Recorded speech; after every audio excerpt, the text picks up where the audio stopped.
O negócio é o seguinte, boa noite primeiramente. Acabei de assistir Brasil e Haiti, 3-0 Brasil. E eu quero aprender mais profundamente, como que funciona a análise de uma partida bem fundamentada.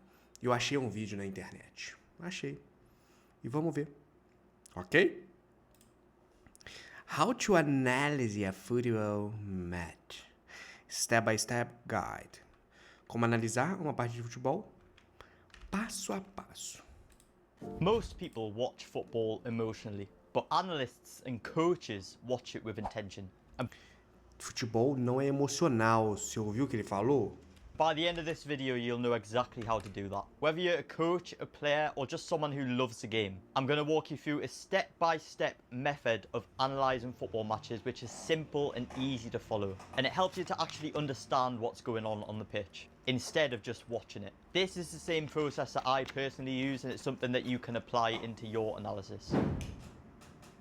Now, for the first 10 minutes of the game, don't write anything down, just watch the game. And I think this is quite an underrated method of your analysis. Tá, os 10 minutos de jogo. Tá? Now, for the first 10 minutes of the game, don't write anything down, just watch the game. And I think Just watch the game. Apenas assiste o jogo, ok? Antes de criticar, apenas assiste. this is quite an underrated method of analysis, because oftentimes if you go in with the intention of analysing something, you often try searching for things that aren't there yet. And if you're constantly looking down at your notepad, jotting down notes, and then looking up at the screen again for a second, and then looking down and jotting down notes, and then looking up at the screen, you get the idea. If you keep doing that, then you can't actually visualise the nature of the game and what is actually going on. So that's why I say for the first 10 minutes, just watch it. As if you're watching a normal football match, but I just want you to put your phone to the side, right? You don't need your phone during this. And just enjoy watching the game for the first 10 minutes. You need to get a feel for the energy, Então ele tá falando para você parar com ansiedade, coloca o telefone de lado e assista. Antes de você analisar a partida, assista pelo menos 10 minutos. Para você entender como que tá funcionando. Porque desde o começo você ficar anotando e pá, é muito pá. Foi o que ele falou. Foi tipo isso. the rhythm of the game, which team are on the front foot, which team aren't, without getting distracted or trying to overanalyze things too early on, because that ultimately defeats the purpose. Now, step number 2. For the next 10 to 20 minutes, I want you to focus on each team's shapes. Okay, so for example, this shape in Team A, let's call them, this shape looks to me like a 4-2-3-1. And this shape, for example, for the red team, Team B, looks more like a 4-3-3. But I don't just want you to analyse the shape in general, because shapes change, systems, formations change throughout the game, whether you are on the ball or off the ball. Like Depende da formação. here, for example, imagine the ball is with the middle centre back here. You can see that the in-possession structure for the blue team has drastically changed from that original 4-2-3-1. It's now more like a 3 in the defensive line, your 2 in the midfield, normally called the double pivot, and then your 5 along the front line. And then I want you to look at how the opposition are defending that. So you can see they've got their 4 across the back line. Entendi o que ele tá falando. Ele tá falando que existe dois tipos de... Lógico que deve existir mais. Mas tipo assim, no mínimo dois tipos de formação. Uma ofensiva e uma defensiva. Quando você tá no seu campo de ataque, no seu campo, você tá do jeito defensivo. Quando você tá atacando, você tá no jeito ofensivo. Aí pode ser que tenha alteração. Porque não precisa subir todo mundo, né? Você entendeu, pô? Não é possível. They've got their 4 in the midfield line, and then they've got their 2 attackers or strikers. Okay, now these shapes also change based on the phase of play that a team is in. And this is something I also want you to take note of. So let's again use the example of the blue team in this situation.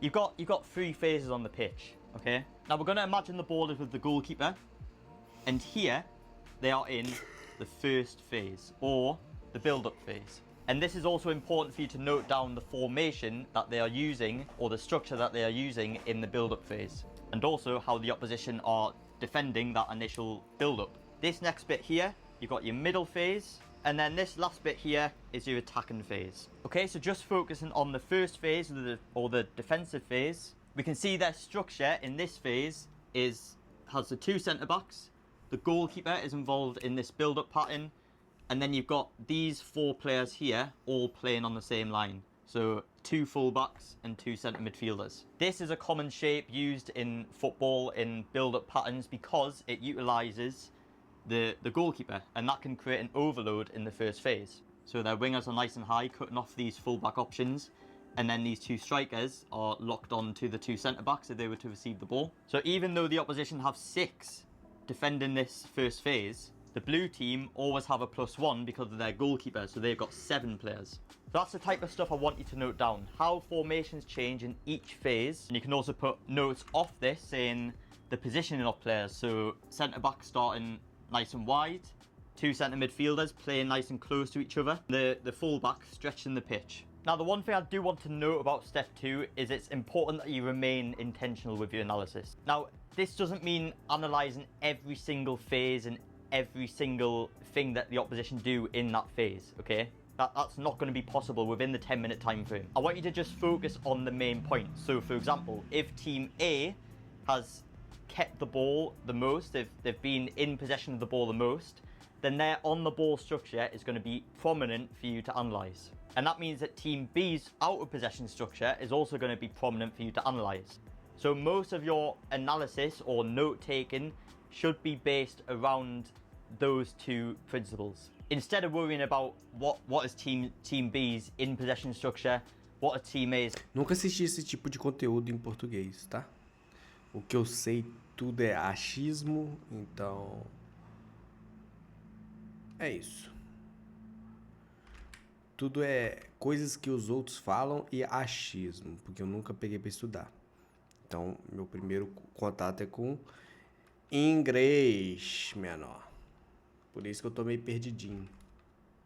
Out of possession structure, you know, if it's only happened for, say, 2 minutes in the game, then chances are it might not be relevant in leading on later on into the game. So just make sure you're covering the main points and don't overwhelm yourself with having to analyse every single formation in every single phase.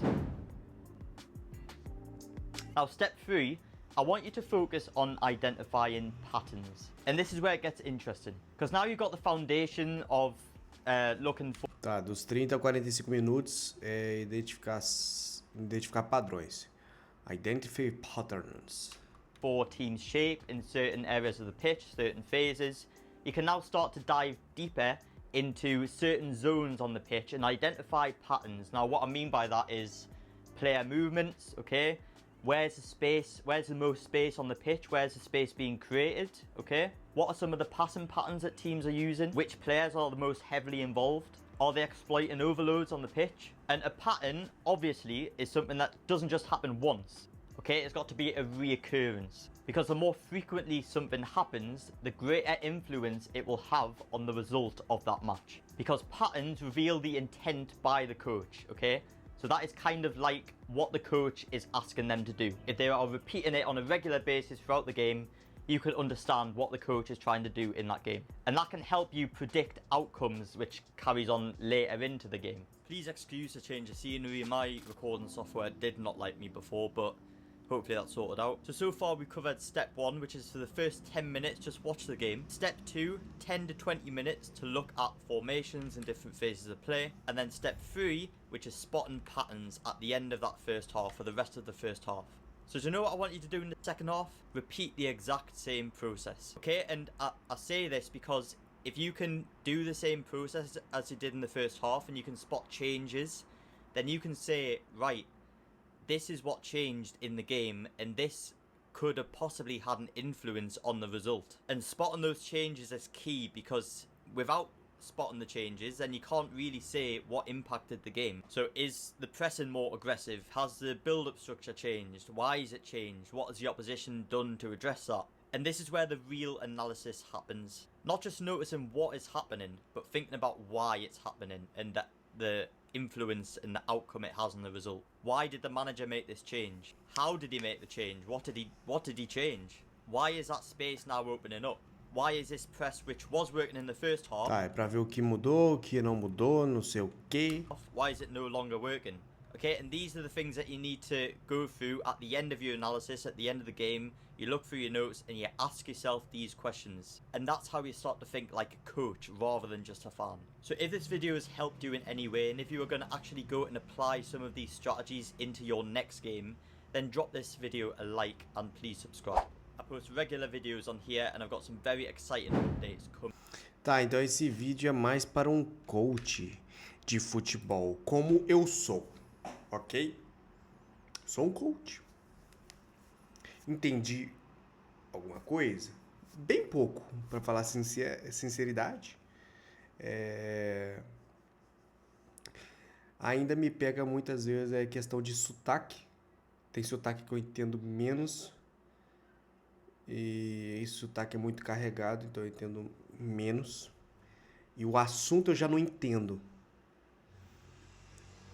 Então é muitas palavras desconhecidas que vieram à tona agora. Então não deu para abstrair tudo desse conhecimento, tudo desse conteúdo para se tornar conhecimento na minha mente. Então eu tenho que melhorar meu vocabulário. Pode ser que sim. Pode ser que ver vídeos do Minecraft todas as vezes tá reduzindo meu vocabulário. Não reduzindo, mantendo. Ele não expande, ele mantém. Vamos ver. Será? Ou será que não?